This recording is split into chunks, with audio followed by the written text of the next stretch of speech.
ओम शांति। आज सद्गुरुवार का विशेष दिन 19 दिसंबर। सद्गति दाता सृष्टि रूपी वृक्ष के बीज बृहस्पति शिव बाबा के महावाक्य आज हम सुनेंगे। आज की मुरली का सारे मीठे बच्चे,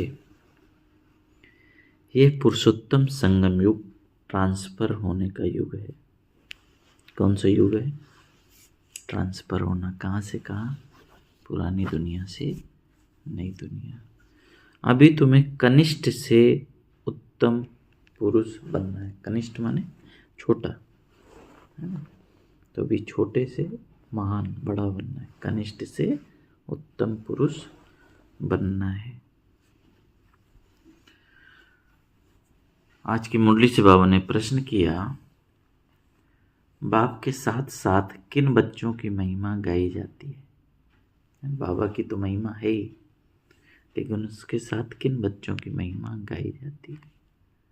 उत्तर है, जो टीचर बन बहुतों का कल्याण करने के निमित्त बनते हैं, उनकी महिमा भी बाप के साथ साथ गाई जाती है। करन करावनहार बाबा बच्चों से अनेकों का कल्याण कराते हैं, तो बच्चों की भी महिमा हो जाती है। कहते हैं, बाबा फलाने ने हमारे पर दया की, जो हम क्या से क्या बन गए। टीचर बनने बगैर आशीर्वाद मिल नहीं सकते। तो आज विशेष बाबा ने बताया है कि शिक्षाएं, है ना, अपनी शिक्षाएं कैसे दे सकते हैं। टीचर माने केवल मुख से शिक्षा देना ऐसा नहीं। आपके कर्म, आपका बोल, आपका स्वभाव वो दूसरों को प्रेरित करे इस मार्ग पर चलने के लिए, है ना। तो इसलिए बाबा ने आज, कल भी बाबा ने विशेष बताया कि जो ज्ञान आपको मिला है दूसरों को देना है। उसी तरह बाबा ने आज भी बोला कि टीचर बन बहुतों का कल्याण करना है। ओम शांति। रूहानी बाप रूहानी बच्चों से पूछते हैं, समझाते भी हैं, फिर पूछते भी हैं। क्या पूछते हैं? कि अब बाप को बच्चों ने जाना है। भल कोई सर्वव्यापी भी कहते हैं, परंतु उनके पहले बाप को पहचानना तो चाहिए। बाप कौन है पहचान कर फिर कहना चाहिए कि बाप का निवास स्थान कहाँ है। बाप को जानते ही नहीं तो उनके निवास स्थान का क्या कैसे पता पड़े कि कहाँ रहता है, सर्वव्यापी है कि नहीं, है ना। तो पहले बाप को तो जानना है। कह देते कि वह तो नाम रूप से न्यारा है, गोया है नहीं। तो जो चीज़ है नहीं, उनके रहने का स्थान भी कैसे विचार किया जाए। एक तरफ कह देते कि नाम रूप से न्यारा है, माना नाम भी नहीं है, रूप नहीं है, तो जब वो है ही नहीं तो फिर उसके रहने का स्थान क्या होगा। बाप कहते हैं, मैं तुमको इस रथ द्वारा पहचान देने आया हूँ, है ना। इस रथ द्वारा, ब्रह्मा तन द्वारा बाबा पहचान दे रहा है। क्या समझा रहा है? मैं तुम सबका बाप हूँ, जिसको क्या कहा जाता है? जिसको परम पिता कहा जाता है।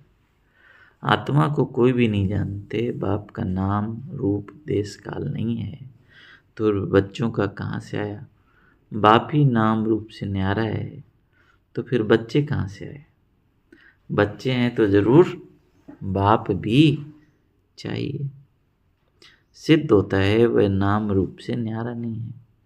बच्चों का भी नाम रूप है, भल कितना भी सूक्ष्म हो। आकाश में सूक्ष्म है तो भी नाम है ना आकाश। जैसे ये पोलार सूक्ष्म है, वैसे बाप भी सूक्ष्म है। तो देखो कितना अच्छा बाबा ने रिलेट किया। जैसे हम बच्चे हैं, है ना, तो हम बच्चे हैं तो हमारा पिता भी होना चाहिए ना, है ना। तो हम बच्चे आत्मिक स्वरूप में कितने सूक्ष्म हैं, लेकिन नाम तो है ना। जैसे बाबा ने आकाश से तुलना की, तो इसलिए बाबा ने समझाया कि जैसे बच्चों का नाम रूप है, वैसे ही बाबा का भी है। बच्चे वर्णन करते हैं कि वंडरफुल सितारा है, जो इनमें प्रवेश करते हैं, जिसको आत्मा कहते हैं। बाप तो रहते ही हैं परम धाम में, वह रहने का स्थान ऊपर नजर जाती है। अगर अंगुली से इशारा कर याद करते हैं तो जरूर जिसको याद करते हैं तो कोई वस्तु होगी, है ना। अज्ञानता में भी क्या कहते हैं, ऊपर वाला जाने।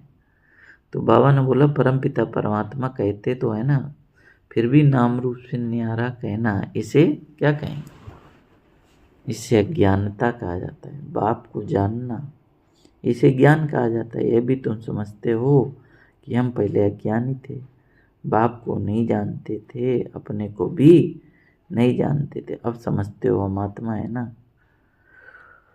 आप समझ बाबा ने दी है। क्या समझ दी है कि हम आत्मा हैं, न कि शरीर। आत्मा को अविनाशी कहा जाता है तो जरूर कोई चीज़ है। अविनाशी कोई नाम नहीं है, अविनाशी अर्थात जो विनाश ना हो।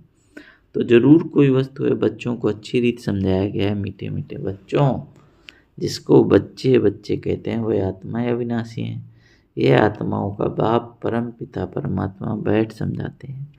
यह खेल एक ही बार होता है, जबकि बाप आकर बच्चों को अपना परिचय देते हैं। मैं भी पार्टधारी हूँ, कैसे पार्ट बजाता हूँ ये भी तुम्हारी बुद्धि में। पुरानी अर्थात पतित आत्मा को नया पावन बनाते हैं तो फिर शरीर भी तुम्हारे वहाँ गुलगुल होते हैं। ये तो बुद्धि में है ना। अभी तुम बाबा बाबा कहते हो, यह पार्ट चल रहा है ना। आत्मा कहती है बाबा आया हुआ है हम बच्चों को शांति धाम घर ले जाने के लिए। शांति धाम के बाद है, शांति धाम के बाद आत्मा कहाँ आती है, सुख धाम में। शांति धाम के बाद दुख धाम हो ना सके। नई दुनिया में सुख ही कहा जाता है। ये देवी देवताएं अगर चैतन्य हो तो इनसे कोई पूछे कि आप कहाँ के रहने वाले हो तो कहेंगे हम स्वर्ग के रहने वाले हैं। बाबा बोल रहे हैं कि अभी तो उनके जड़ चित्र हैं, है ना। अगर चैतन्य होते और उनसे पूछते कि आप कहाँ के रहने वाले हैं तो वो बताते। क्या बताते, कहाँ के रहने वाले हैं, स्वर्ग के रहने वाले हैं। तो भगवान कहा कि ये कौन बता सकता है ना। पूरे आदि मध्य अंत का ज्ञान है ना, शिव बाबा के अलावा कोई दे नहीं सकता है ना। तो इसलिए बाबा ने बताया स्वर्ग में देवी देवता रहते हैं। अब ये जड़ मूर्ति तो कह नहीं सकती है ना, अब ये तो बोल नहीं सकती, अभी तो इनके जड़ चित्र हैं। तो इसलिए बाबा समझाते हैं कि तुम तो कह सकते हो ना कि हम असुर स्वर्ग में रहने वाले देवी देवताएं थे, फिर 84 का चक्र लगाया, अब संगम पर आए।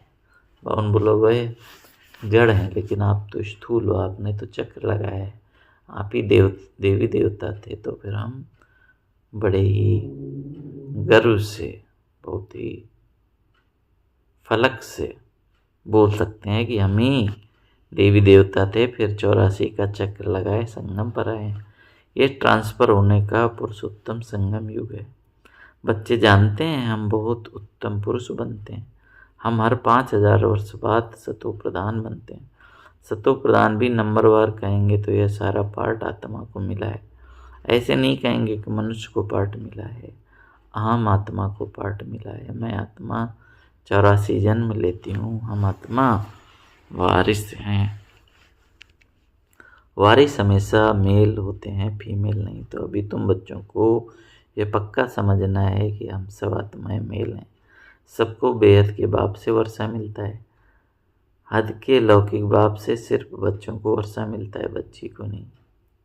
ऐसे भी नहीं, आत्मा सदैव फीमेल बनती है। बाप समझाते हैं तुम आत्मा कभी मेल का कभी फीमेल का शरीर लेती हो। इस समय तुम सब कौन हो, मेल्स हो। सब आत्माओं को एक बाप से वर्षा मिलता है ना। सब बच्चे ही बच्चे हैं, सबका बाप एक है। बाप भी कहते हैं ये बच्चों तुम सब आत्माएं मेल्स हो, हमारे रूहानी बच्चे हो। फिर पार्ट बजाने के लिए मेल फीमेल दोनों चाहिए, तब तो मनुष्य सृष्टि की वृद्धि हो। इन बातों को तुम्हारे सिवाय कोई जानता नहीं। भल कहते हैं हम सभी ब्रदर्स हैं, परंतु समझते नहीं। है ना। कहते हैं आत्मा आपस में भाई भाई, तो भाई किस रूप में कहा, बहन बहन क्यों नहीं कहा, क्योंकि वर्षा किसको मिलता है, मेल को। इसलिए भगवान बोला तुम सब आत्मा आपस में भाई भाई हो। शरीर के रूप में आत्मा को शरीर भाई का भी मिल सकता है और बहन का भी मिल सकता है। तो भगवान बोला अभी तुम कहते हो बाबा आपसे हमने नहीं वर्षा लिया है। आत्मा को ये पक्का हो जाता है, आत्मा बाप को जरूर याद करती है। कैसे याद करती है, ओ बाबा रहम करो, बाबा अब आप आओ, हम आपके सब बच्चे बनेंगे। देह सहित देह के सब संबंध छोड़ हम आत्मा आपको ही याद करेंगे। बाप ने समझाया है अपने को आत्मा समझ, मुझ बाप को याद करो। बाप से हम वर्षा कैसे पाते हैं, हर 5000 वर्ष बाद हम देवता कैसे बने हैं, ये जानना चाहिए, समझना चाहिए, है ना, कि कैसे हम स्वर्गवासी थे और कैसे नरकवासी बन गए। तो बावन बोला स्वर्ग का वर्षा कैसे मिलता है, ये तो तुम समझते हो, बाप तो स्वर्गवासी नहीं है, खुद तो नर्क में ही आते हैं। तुम बाप को बुलाते भी नर्क में हो, जबकि तमो प्रधान हो। ये इस पढ़ाई को अभी तुम जानते हो, ये मनुष्य देवता बनने की पढ़ाई। मनुष्य देवता किए करत न लागी वार, बच्चा बना और वारिस बना। बाप कहते हैं तुम सब आत्माएं मेरे बच्चे हो, तुमको वर्षा देता हूँ, तुम भाई भाई हो। तुम्हारे रहने का स्थान है मूल वतन अर्थात निर्वाण धाम, हमारा रहने का स्थान है। जिसको क्या कहा जाता है, जिसको निराकारी दुनिया भी कहते हैं। सब आत्माएं वहाँ रहती हैं, इस सूर्य चांद से भी ऊपर तुम्हारा घर है, जिसको स्वीट साइलेंस घर कहा जाता है। परंतु वहाँ बैठ तो नहीं जाना है, बैठ कर क्या करेंगे, है ना, वहाँ पे बैठना नहीं है। बैठ कर क्या करेंगे, वह तो जैसे जड़ अवस्था हो गई। आत्मा जब पाठ बजाए तब चैतन्य में आए, है ना, चैतन्य परंतु पाठ न बजाए तो जड़ हुई। तुम यहाँ खड़े हो जाओ, हाथ पाँव न चलाओ तो जैसे जड़, जैसे बच्चे खेलते ना छोटे में स्टैचू, हिलते डुलते नहीं। तो भानु बोला वहाँ भी ऐसे नेचुरल शांति रहती। आत्माएं जैसे कि जड़ हैं, पाठ कुछ भी नहीं बजाती। शोभा तो पाठ बजाने में, शांति धाम में क्या शोभा होगी। आत्माएं सुख दुख की वासना से परे रहती हैं, कुछ पार्ट ही नहीं बजाती, तो वहाँ रहने से क्या फ़ायदा हुआ। पहले पहले सुख का पार्ट बजाना है। पहले पहले कौन सा पार्ट बजाना है, सुख का पार्ट बजाना है। हर एक को पहले से पार्ट मिला है। कोई कहते हैं हमको तो मोक्ष चाहिए, बुदबुदा पानी में मिल गया बस। आत्मा जैसे कि है नहीं, कुछ भी पार्ट ना बजाए तो उसे जड़ कहेंगे। चैतन्य होते हुए भी जड़ होकर पड़ा रहे तो क्या फ़ायदा। पार्ट तो सबको बजाना है, मुख्य हीरो हीरोइन का पार्ट कहा जाता है ना। तुम बच्चों को हीरो हीरोइन का टाइटल मिलता है, आत्मा यहाँ पार्ट बजाती है। पहले सुख का राज्य करती है, फिर रावण के राज्य में आती है। बाबा कहते हैं तुम बच्चे सबको ये पैगाम दो, कौन सा, टीचर बन औरों को समझाओ। जो टीचर नहीं बनते उनका पद कम होगा। टीचर बनने बगैर किसको आशीर्वाद कैसे मिलेगी। तो भगवान बोला क्या करना है, पहले खुद समझना है, फिर दूसरों को समझाना है। किसको पैसा देंगे तो उसको खुशी होगी ना, अंदर में समझते हैं बीच के हमारे ऊपर दया करती है,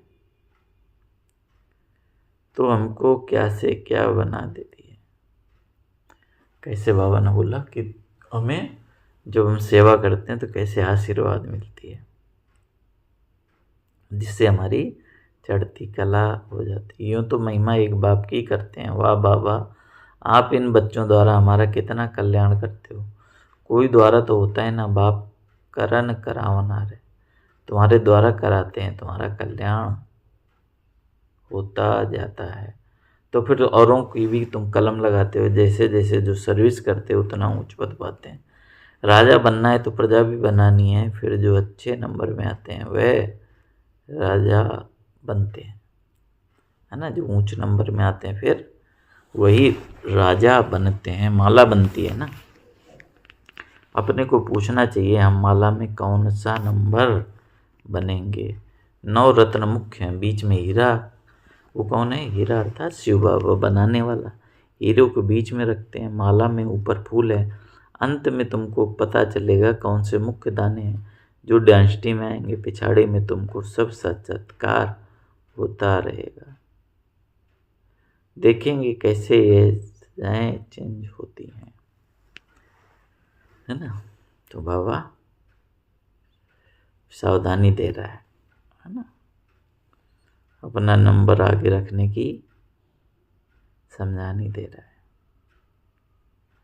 तो अन बोला कि बाद में ये गुप्त हो जाएगा, सजाएं मिलेंगी। गर्भ जेल में भी सजाएं मिलती हैं। जेल में धर्मराज को देखते हैं, फिर क्या कहते हैं? बाहर निकालो। बीमारी आदि होती हैं, वही भी कर्म का हिसाब है ना। ये सब समझने की बातें हैं। बाप तो जरूर राइट ही सुनाएंगे। अभी तुम राइटियस बनते हो। राइटियस उनको कहा जाता है जो बाप से बहुत ताकत लेते हैं। तुम विश्व के मालिक बनते हो, कितनी ताकत रहती है। हंगा में याद की बात नहीं। ताकत कम है तो कितने हंगा में, ताकत कम है तो फिर आपस में लड़ते रहते हैं। तुम बच्चों को ताकत मिलती है आधा कल्प के लिए, फिर भी नंबरवार पुरुषार्थ संसार एक जैसी ताकत पा नहीं सकते, न एक जैसा पद पा सकते हैं। ये भी पहले से नूंद है, ड्रामा में अनाद नूंद है। कोई पिछाड़े में आते हैं, एक दो जन्म लिया, शरीर छोड़ा। जैसे दिवाली पर मच्छर होते हैं, रात को जन्म लेते और सुबह मर जाते हैं। तो भगवान बोला कि इसको चिंतन में लाना है, समझना है ना, कि कैसे हमारा पहला जन्म और कैसा हमारा अंतिम जन्म। तो भगवान बोला कि सब ड्रामा में नूंद है ना। तो भगवान बोला दिवाली पर मच्छर होते हैं, रात को निकलते सुबह मर जाते। वह तो अनगिनत हैं।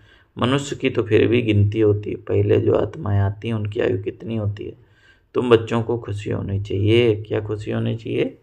कि हम बहुत बड़ी आयु वाले बनेंगे। तुम फुल पार्ट बजाते हो। बाप तुमको ही समझाते हैं, तुम फिर कैसे फुल पार्ट बजाते हो। पढ़ाई अनुसार ऊपर से नीचे आत्माएं आती हैं पार्ट बजाने। तुम्हारी ये पढ़ाई है नई दुनिया के लिए। बाप कहते हैं अनेकों बार तुमको पढ़ाता हूँ, ये पढ़ाई अविनाशी हो जाती है। आधा कल्प के लिए तुम प्रारब्ध अर्थात भाग्य बना लेते हो। उस विनाशी पढ़ाई से सुख भी अल्पकाल के लिए मिलता है। अभी कोई बैरिस्टर बनता है, फिर कल्प बाद फिर बैरिस्टर बनेगा। ये भी तुम जानते हो। जो सबका पार्ट है वही कल्प कल्प बजता रहेगा। देवता हो या शूद्र हो, हर एक का वही पार्ट बजता है जो कल्प कल्प बजता है। उसमें कोई फर्क पड़ नहीं सकता। हर एक अपना पार्ट बजाते हैं। ये सारा बना बनाया खेल है। पूछते हैं पुरुषार्थ बड़ा या प्रारब्ध। अब पुरुषार्थ बगैर तो प्रारब्ध मिलती नहीं, पुरुषार्थ से प्रारब्ध मिलती है। ड्रामा अनुसार तो सारा बोझ ड्रामा पर आ जाता है। पुरुषार्थ कोई करते हैं, कोई नहीं करते हैं। आते भी हैं, फिर पुरुषार्थ नहीं करते तो प्रारब्ध नहीं मिलती। सारी दुनिया में जो एक चलती है सारा बना बनाया ड्रामा है। आत्मा में पहले से ही पार्ट नूंदा हुआ है आदि से अंत तक। जैसे तुम्हारी आत्मा में भी 84 के जन्म 84 का भी पार्ट है। हीरा भी बनती है तो कौड़ी जैसा भी बनती है। इस आत्मा में ही पूरे 84 जन्मों का पार्ट भरा हुआ है। यह सब बातें तुम अभी सुनते हो। स्कूल में अगर कोई नापास हो पड़ेगा तो कहेंगे बुद्धिहीन है, धारणा नहीं होती। इसको कहा जाता है वैरायटी झाड़, वैरायटी फीचर्स। ये वैरायटी झाड़ का नॉलेज बाप ही समझाते हैं। कल्प वृक्ष पर भी समझाते हैं। बड़ के झाड़ का मिसाल भी देते हैं। उसकी शाखाएं बहुत फैलती है ना। बरगद का पेड़, उसका बाबा मिसाल देते हैं ना कि एक तना है, बाकी सब जड़ें हैं। लेकिन वो जड़ें बाद में इतनी फैल जाती हैं जो वही तने का रूप ले लेती हैं। इसलिए बाबा कहते हैं ना कि दुनिया में आज जो धर्म है ना, वो भी थे तो तने ही, लेकिन जड़ जैसे लगने लगे हैं। अर्थात इतना विस्तार हो गया है। बच्चे समझते हैं हमारी आत्मा अविनाशी है, शरीर तो विनाश हो जाएगा। आत्मा ही धारण करती है। आत्मा 84 जन्म लेती है। शरीर तो बदलते रहते हैं, आत्मा वही है। आत्मा ही भिन्न भिन्न शरीर लेकर पार्ट बजाती है। यह नई बात है ना। तुम बच्चों को भी यह सम्मुख ज्ञान मिल रही है और बोले तुम्हारे में भी ये ज्ञान कोटों में कोई आत्मा ले रही है।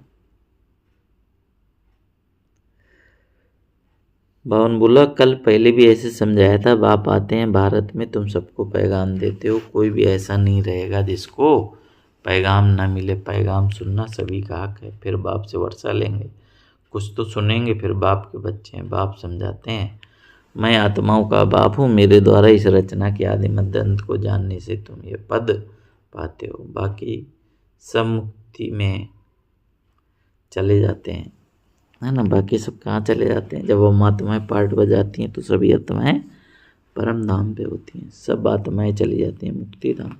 बाप तो सबकी सदगति करते हैं, गाते हैं, ओ बाबा तुम्हारी लीला परम्पार। क्या लीला, कैसी लीला? यह है पुरानी दुनिया को बदलने की लीला है। कौन सी लीला? पुरानी दुनिया को नया बनाने की लीला। मालूम होना चाहिए, मनुष्य जानते हैं। बाप तुम बच्चों को आकर सब बातें समझाते हैं। बाप नॉलेजफुल है तो बच्चों को भी नॉलेजफुल बनाते हैं। बाप नॉलेजफुल है तो तुमको भी बनाते हैं। नंबरवार तुम बनते हो स्कॉलरशिप लेने वाले, नॉलेजफुल कहलाएंगे। कौन से नॉलेजफुल? जो ऊंच पद पाते हैं वही नॉलेजफुल, अर्थात ज्ञान को अच्छे से समझाए। अच्छा मीठे मीठे सिखलदे बच्चों प्रति माता पिता बाप दादा का याद प्यार, गुड मॉर्निंग। रूहानी बाप की रूहानी बच्चों को नमस्ते। हम रूहानी बच्चों की रूहानी बाप दादा को याद प्यार, गुड मॉर्निंग, नमस्ते बाबा, नमस्ते, शुक्रिया बाबा, शुक्रिया। आज की मुरली से धारणा के लिए मुख्य सार है कि आज बाबा ने क्या सुनाया कि सदा इसी स्मृति में रहना है कि हम आत्मा मेल हैं, हमें बाप से पूरा वर्षा लेना है। मनुष्य देवता बनने की पढ़ाई पढ़नी है और पढ़ानी है। सारी दुनिया में जो एक्ट चलती है यह सब बना बनाया ड्रामा है। इसमें पुरुषार्थ और प्रारब्ध दोनों की नूंद है। पुरुषार्थ के बिना प्रारब्ध मिल नहीं सकती, मैंने पुरुषार्थ भी करना है, उसी अनुसार प्रारब्ध मिलेगी। इस बात को अच्छी तरह समझना है। आज के मुरली से बाबा ने वरदान दिया, कोई भी सेवा सच्चे मन से व लगन से करने वाले सच्चे रूहानी सेवादारी। फिर से सुनेंगे, कोई भी सेवा सच्चे मन व लगन से करने वाले सच्चे सेवादारी हो। मुरली से विस्तार है, सेवा कोई भी हो लेकिन वह सच्चे मन से लगन से की जाए तो उसकी 100 मार्क्स मिलती है, 100 मार्क्स मिलती है अगर वो सच्चे मन से और लगन से की जाए। सेवा में चिड़चिड़ापन न हो, सेवा काम उतारने के लिए न की जाए। आपकी सेवा है ही बिगड़ी को बनाना, सबको सुख देना, आत्मा को योग्य और योगी बनना। आत्मा को किस बनाना है? योग्य भी बनाना है, योगी भी बनाना है। अब कार्यों पर उपकार करने वाला, समय पर हर एक को साथ व सहयोग देना, ऐसी सेवा करने वाले ही सच्चे रूहानी सेवादारी हैं। है ना? कितना अच्छा बाबा ने सूक्ष्म में बताया। बिगड़ी को बनाना, सुख देना, योग्य बनाना, उपकारियों पर उपकार करना, ऐसी सेवा करने वाले ही सच्चे रूहानी सेवादारी हैं। स्लोगन है, पवित्रता ही ब्राह्मण जीवन की नवीनता है।